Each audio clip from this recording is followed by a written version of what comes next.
À plusieurs commissions, viabilité des médias, Conseil national de la presse. Nous allons le recevoir pour certainement parler des états généraux de la presse et médias en République démocratique du Congo. 25 ans après, ceux organisés en 1996. Qu'est-ce qui va certainement changer? Nous allons en parler avec Madame Rachel Kitita, DG d'Actu 30. Bienvenue. Merci, bonsoir. Voilà. Monsieur John Lungila, DG de Dynamique Info et aussi vous êtes à Educ TV. Bienvenue. Merci. Voilà. Madame, vous avez été dans la commission viabilité des médias. États généraux, 25 ans après, qu'est-ce qui va réellement changer? Parce que sinon, ça risque de devenir comme un slogan, comme on a vu ici, Chili Gilou et autre chose. Et puis, dans les faits, il n'y a rien. Alors déjà, merci pour l'invitation. Je vais saluer tous les téléspectateurs et téléspectatrices de Télé 50. Donc, vous nous offrez cette tribune pour résumer un tout petit peu ce qu'ont été les travaux du Centre Nganda, les États généraux de la communication et des médias. Je pense que beaucoup vont changer. Beaucoup de choses vont changer parce que il fallait repenser la presse. Vous faites bien de le rappeler qu'il y a 26 ans, cette année, les derniers états généraux de la communication en République démocratique du Congo. Et comprenez que 26 ans après, c'est normal qu'il y ait évolution. Aujourd'hui, on a le numérique, l'avènement des nouveaux médias, des réseaux sociaux, un tout petit peu qui sont venus, Internet qui est venu changer la donne. Et donc, il faut s'adapter avec l'évolution du temps. Comprenez que la presse doit aussi se réinventer, doit s'organiser pour mieux offrir ce que la population attend de nous, pour mieux vendre l'image de la République démocratique du Congo. Voilà, c'est avec, tel que vous l'avez dit, des journalistes youtubeurs, on peut le dire. Tout le monde qui arrive, il prend son micro, il fait de buzz et puis c'est tout. Voilà.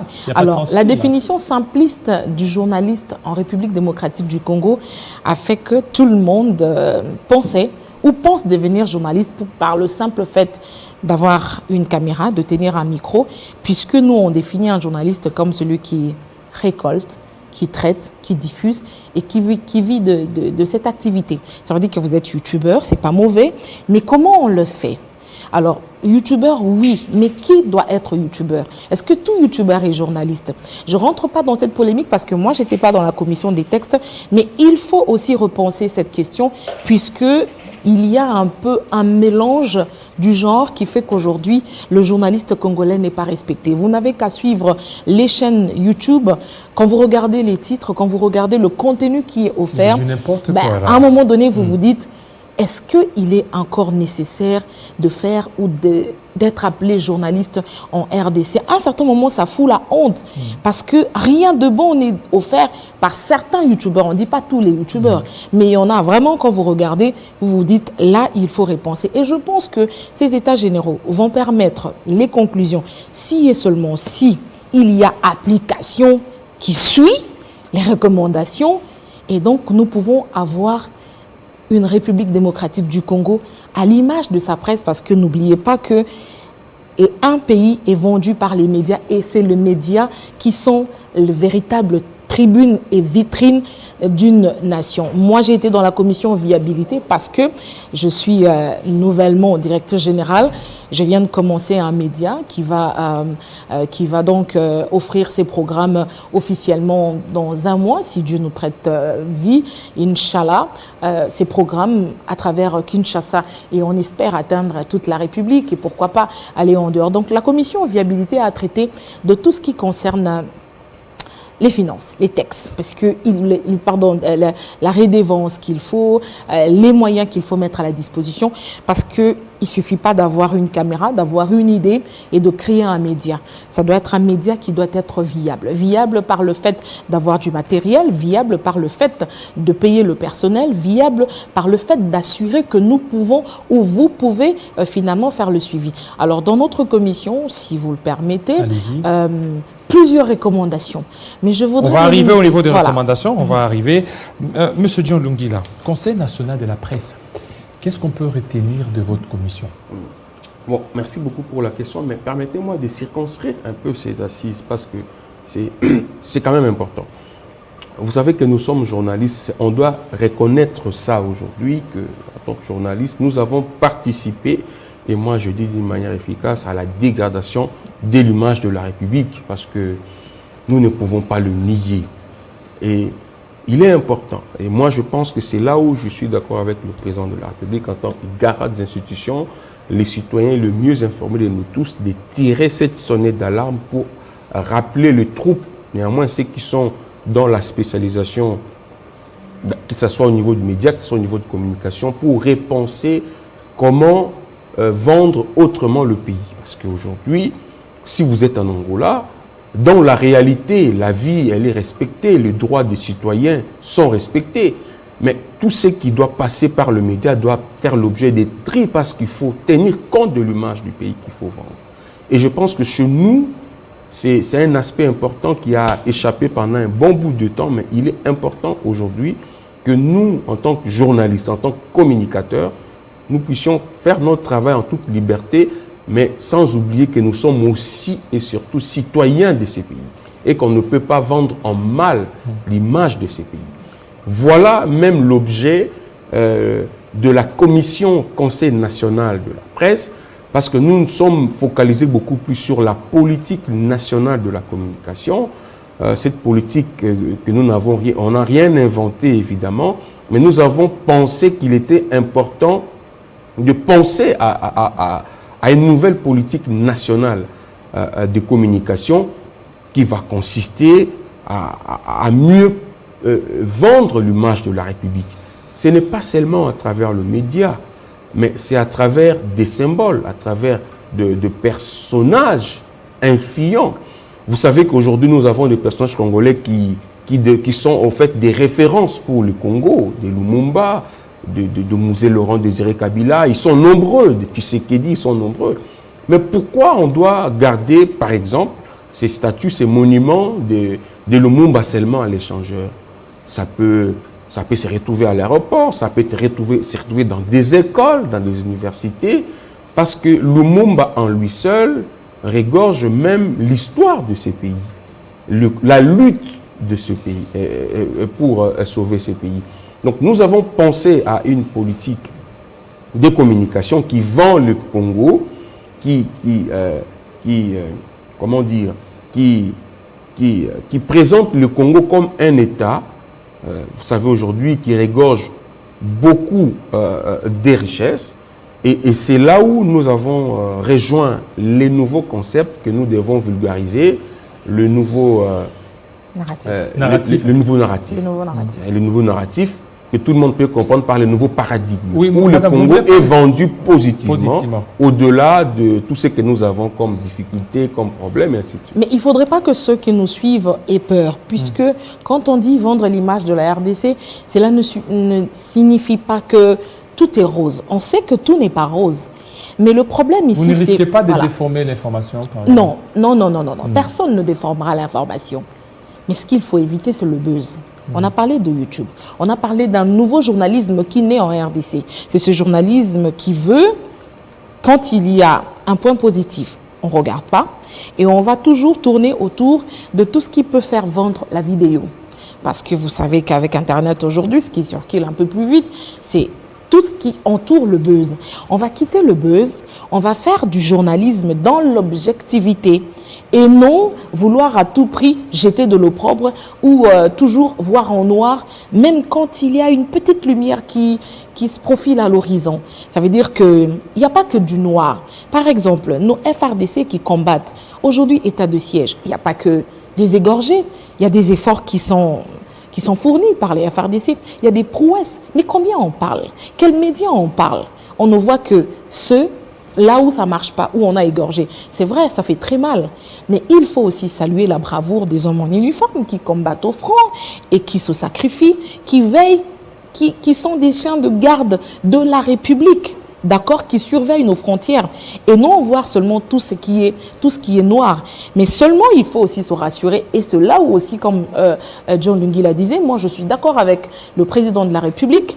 Ça veut dire que son discours d'ouverture, il appelle déjà les médias à contribuer dans la critique, une critique positive, une critique constructive, pour lui permettre et permettre à son gouvernement de lutter contre tous les maux qui rongent la République démocratique du Congo, le népotisme, le clientélisme, le tribalisme, le détournement de deniers publics. Il faut le faire. Mais aussi, la dernière phrase, je crois l'avant-dernière phrase de son discours de clôture, le président l'a dit, nous n'aliénerons pas votre indépendance. Et c'est ça, moi, qui m'a intéressé. Ça veut dire qu'en tant que garant de la nation, puisque c'est lui le garant de la nation, et tous les textes, toutes les lois que nous adoptons, c'est le président de la République qui veille, puisqu'on dit de lui le premier citoyen, le garant de la nation. Ça veut dire qu'on a pris un engagement, lui prend l'engagement, nous décidons et nous attendons le suivi. Nous attendons que ces recommandations soient mises en application et qu'on les transforme finalement en lois et lois qui s'opposent à tous. Et avec ça, je vous assure que demain, si Mouyaya réussit, si nous réussissons aujourd'hui à mettre en application toutes les recommandations issues des États généraux du Centre Nganda, c'est la République qui gagne. Vous parlez des Mouyaya parce qu'on a suivi, et d'ailleurs je suis en train de chercher ce journal, le titre qui a parlé, Mouyaya et son club d'amis se sont retrouvés au niveau... pour parler certainement des États généraux. Donc c'était un club d'amis. Il y a d'autres qui ne sont pas retrouvés là, M. John Lungila. Mais je voulais renchérir un peu à ce que venait de dire tout à l'heure, madame. Le président de la République, là où moi je suis vraiment totalement d'accord avec lui, il ne nous demande pas de défendre l'UDPS, il ne nous demande pas de défendre Tshisekedi Félix, pas du tout. Mais il nous rappelle la citoyenneté. Nous sommes journalistes, il est vrai. Nous avons la liberté d'expression parce que lui-même s'interdit de nous aliéner, mais il nous demande aussi et surtout de ne pas oublier que nous sommes citoyens congolais. Et c'est là où ça doit nous interpeller. J'ai donné l'exemple de l'Angola tout à l'heure. Dans la vie réelle, chacun jouit de ce droit, mais aussi de ses devoirs. Mais quand il est question de présenter, parce que vous savez, dans le média, on construit la réalité d'une manière imaginaire qui passe par le tri. Mais ce tri-là ne peut pas vendre mal l'image du pays.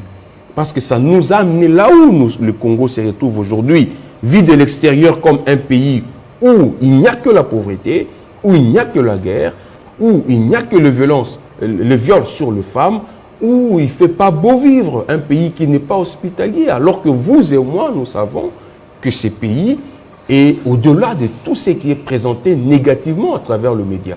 Et c'est notre responsabilité. Et je pense que c'était aussi de la responsabilité du président de la République en tant que garant des institutions de lancer ces signaux, de lancer cet appel pour qu'enfin, que nous, journalistes, nous puissions mordre à l'hameçon. Et je pense qu'ici, il est question de l'intérêt général. Vous m'avez posé une question à savoir... Il y a eu le club d'amis de Mouyaya et consorts. Moi, je félicite ces ministres. Mouyaya. Le ministre Mouyaya. Oui, je le félicite pour cette initiative. En tout cas, je me dis, pour une fois, je retrouve l'intérêt national au ministère de la Communication et Médias. Nous sommes habitués à avoir un ministère où des comptes rendus, où les autres font le boulot, mais lui vient tout simplement relayer. Mais jamais on a aussi ressenti l'intérêt du Congo qui doit être porté à travers ces ministères, comme c'est le cas au ministère de Finances, Économie, et ainsi de suite. Ici, notre responsabilité est mise en avant-plan, et si nous travaillons, nous allons aider ce Congo à être présenté comme un pays de développement, où il y a la paix, où il y a la cohésion. Vous allez me dire, les professeurs d'université qui ont participé à ces assises, le professeur Aimé Kaïné, le professeur Ekambo, le professeur Émile Bongeli, les experts, ils sont venus de la société civile, ils sont venus d'autres structures. Sont-ils des copains de Mouyaya? Sont-ils des copains de Mouyaya? Tous ces journalistes, je voulais pas... Et tous ceux qui ont fait... Tous ces patrons de médias, Willy Kalinga, Gilbert Biladi, Jean-Marie Kassamba, ainsi de suite. Kibambi Shintoa. C'est le club d'amis de Mouyaya. C'est qu'il faut reconnaître ce quoi. Aujourd'hui, le journaliste à travers la République, on est compté à plus de... On est nombreux. Kinshasa ici, il fallait un échantillon représentatif pour, bien évidemment, réfléchir au nom de tout le monde. Donc, ce sont les frustrés. Et bien évidemment, on pensait qu'on ne pouvait pas prendre tout le monde. Voilà, on moi ne je pouvait pas pense. prendre tout le monde. Alors, il faut demander, pourquoi vous le dites? Pourquoi est-ce que vous recusez les assises organisées sous Patrick Mouillaïa en tant que ministre de la Communication et des Médias? On va faire simple. Je pense, à mon avis, que ce sont des personnes qui n'ont rien à offrir comme proposition. Il n'y en a pas. Parce que vous imaginez que quand nous, on se retrouve au centre Nganda, par exemple dans la commission évaluation, en fait, viabilité des médias, plusieurs recommandations. Je veux vous citer, je veux m'arrêter à 3 propositions ou à 3 recommandations. Quand nous décidons, par exemple, que les médias soient viables et que pour ouvrir une chaîne de télévision, il faut donner la garantie d'au moins 2 ans de roulement, ça veut dire de financement de votre média. Est-ce que ça, c'est aussi être copain de Mouillaïa? Est-ce que ça, c'est vendre la République? Ou ça, c'est pour le bien de la corporation, c'est pour le bien de journalistes? Combien de journalistes font la queue? Combien de journalistes vont quémander chez les politiciens? C'est vrai que nous tous, nous suffisons, personne ne se suffit. Mais combien de journalistes deviennent aujourd'hui des journalistes quado? Parce que à la rédaction, parce qu'à la chaîne, le patron ne sait même pas donner 20 $ à la fin de chaque mois à chaque journaliste. Ça veut dire débrouillez-vous. Tout ce qu'on vous offre, c'est quoi? C'est un plateau de télévision.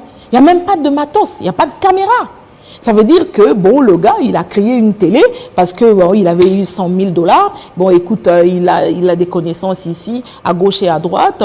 Il est favorisé, il ouvre une chaîne de télévision. Et puis comme ça, voilà, il va recruter des journalistes qui travaillent avec lui sans pour autant penser qu'il faut payer ces journalistes, qu'il faut disposer du matériel, qu'il faut avoir un contenu. J'insiste, un contenu. Le rôle des journalistes, informer, divertir, et puis former. Le média n'a pas seulement vocation de divertir aujourd'hui, que de la musique, matin, midi, soir. Et où est l'info? Où est-ce qu'on crée le contenu? Voilà pourquoi tout le monde maintenant se retourne vers les médias étrangers. Voilà pourquoi il y a aujourd'hui des médias qui viennent et qui nous coupent l'herbe sous les pieds, parce qu'on ne sait pas offrir un contenu. Et c'est pourquoi nous disons qu'aujourd'hui, il faut regarder du côté de la République, il faut regarder la bonne direction, puisque nous ne pensons pas que nous sommes allés là-bas pour applaudir le ministre Mouillaïa. Et déjà, Mouillaïa passera. Peut-être qui vous dit que Mouillaïa restera? Mais ces textes, ces lois, s'ils sont appliqués, si ces lois sont appliquées, c'est la République qui gagnera. Deuxième chose, on parle de la régie publicitaire aujourd'hui. Mais il faut voir comment les annonceurs nous font souffrir. Ça veut dire que c'est eux qui imposent la loi pour les publicités dans les différentes chaînes de télévision. Allez, vous voyez un Libanais qui s'amène, il dit, mais voilà, j'ai ma publicité, et c'est lui qui tourne, c'est lui qui fixe le timing, c'est lui qui appelle les médias, et c'est lui qui fixe les prix pour vous dire, ici, Télé 50, je vais donner 250 $, à prendre ou à laisser, quel que soit votre audimat. Là-bas, je vais donner 150 $, à prendre ou à laisser. Et il y en a d'autres qui acceptent pour 100 $. Mais attendez, on est où là? Tout ça, c'est parce que les conditions ont fait que tout le monde peut ouvrir une chaîne de télévision sans contenu, sans vision, et on y va sans boussole. Aujourd'hui, si nous avons la régie publicitaire, c'est quoi? Vous allez me poser la question, une régie publicitaire. C'est un tout petit peu cette entreprise qui se met au milieu entre les annonceurs et les chaînes de télévision. Donc, c'est cette régie publicitaire qui sait vendre les médias à travers les annonceurs. Et on sait même faire le suivi pour dire, cette année, en République démocratique du Congo, il y a eu au moins 2 milliards de $ américains qui ont été versés du côté de la publicité. En fait, toutes les chaînes de télévision. On vous dit que, par exemple, pour Télé 50, puisque nous sommes chez Télé 50, pour cette publicité, voici le prix. Et c'est nous qui fixons. Ce n'est pas eux qui fixent les prix. Parce que là, maintenant, on ne sait pas qu'est-ce qu'on fait. Qu'est-ce qu'on fait de la télévision? Alors, si on fait ça, vous nous dites que nous sommes des clubs d'amis. Non, ça, c'est insulter toute la corporation. M. John Lungila, les résolutions, les recommandations, on a vu, mais il y a maintenant un problème de suivi.